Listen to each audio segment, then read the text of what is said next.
Yemen में आज Saudi Arabia ने एक यूएई से आने वाली शिपमेंट को, उनके बहरी जहाज़ को निशाना बनाया, जिसके अंदर उन्होंने कहा कि असला भी था और गाड़ियाँ भी थीं।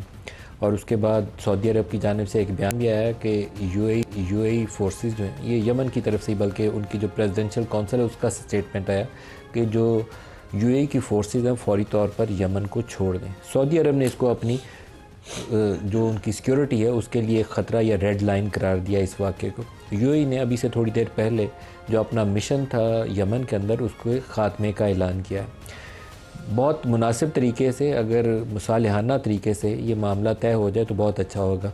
दो मुतहारिब जो ग्रुप हैं, एक को यूएई सपोर्ट करता है, सदर्न कौंसिल को यूएई सपोर्ट करता है, और प्रेसिडेंशियल जो उनकी कौंसिल है उसको सऊदी अरेबिया सपोर्ट करता है। जो हौसी बागी हैं उनको ईरानियन सपोर्ट करते हैं।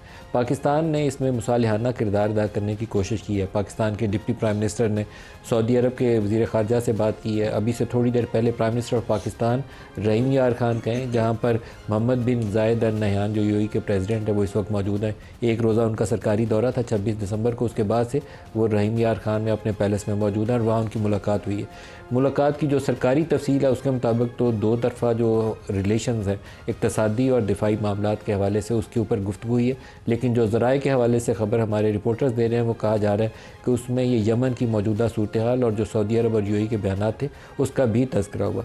लेकिन अभी जो लेटेस्ट डेवलपमेंट है, यूएई की जो स्टेटमेंट आई कि हम अपना मिशन वहाँ काउंटर टेररिज्म के हवाले से जो एक उन्होंने कहा मुख्तसर सा मिशन था उसको भी एंड कर रहे हैं। फोर्सेस हमारी पहले वहाँ से निकल चुकी हैं। तो ये लगता ये है कि step in the right direction है, क्योंकि कोई ऐसी सूरत हाल नहीं डेवलप होनी चाहिए कि मिडल ईस्ट के अंदर दो जो अच्छे एलाइज़ हैं, जो अच्छे रिलेशंस रखते हैं दोनों ममालिक, उनका आपस में तनाव वाली कैफियत हो। और Pakistan being a friend of the United of Saudi Arabia as well as UAE, Pakistan का रोल इसमें मीडिएशन वाला होना चाहिए कि दोनों के दरमियान में जो भी ट्रस्ट डेफिसिट डेवलप हुआ है यमन वाले इशू के ऊपर, उसको ब्रिज करने के लिए, उस गैप को रिमूव करने के लिए अपना किरदार अदा करे।